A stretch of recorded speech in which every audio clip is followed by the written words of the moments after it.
দেশ, জাতি, সমাজ, রাজনীতি সম্পর্কে আমাদের চিন্তা অনেক কাছাকাছি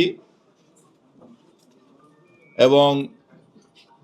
আলাপ আলোচনা করতে গিয়ে আমরা যাদেরকে ব্যঙ্গ বিদ্রুপ করতে চাই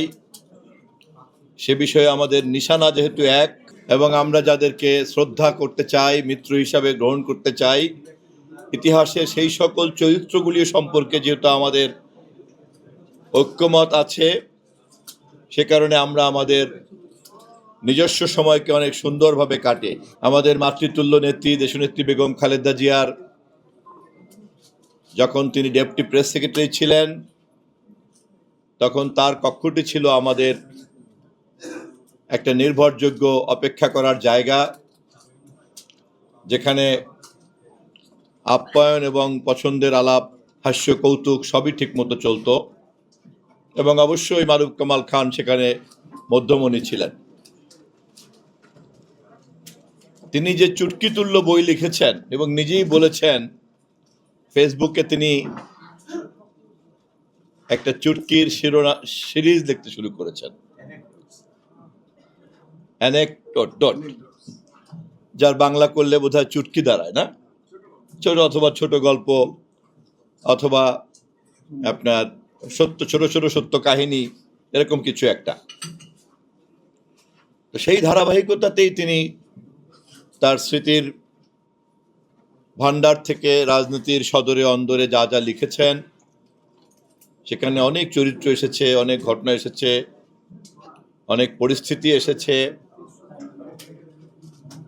এবং এই বইয়ের সদরে এবং অন্দরে যাহা যাহা তিনি লিখেছেন, সেখান থেকে রস আস্বাদন করা এবং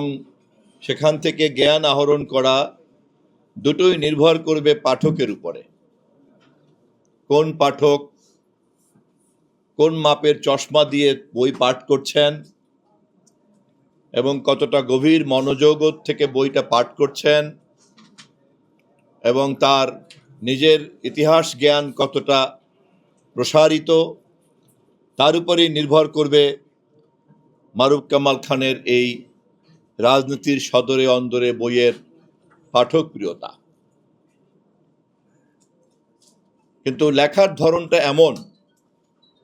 ইতিহাসের স্বল্প জ্ঞানী যিনি, তিনিও যেমন মাঝে মধ্যে মিচকি হাসবেন, ইতিহাসের সুদূর প্রসারী পাঠক যিনি,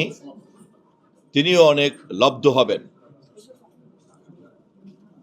আমি মনে করি এই বইটা কেবল একটা সুখপাঠ্য নয়, এই বইটা রাজনৈতিক কর্মীদের জন্য অথবা সমাজ কর্মীদের জন্য অথবা সচেতন যে কোনো নাগরিকের জন্যই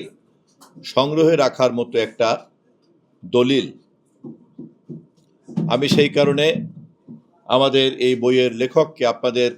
সকলের করতালির মধ্য দিয়ে আরেকবার অভিনন্দন জানাতে চাই।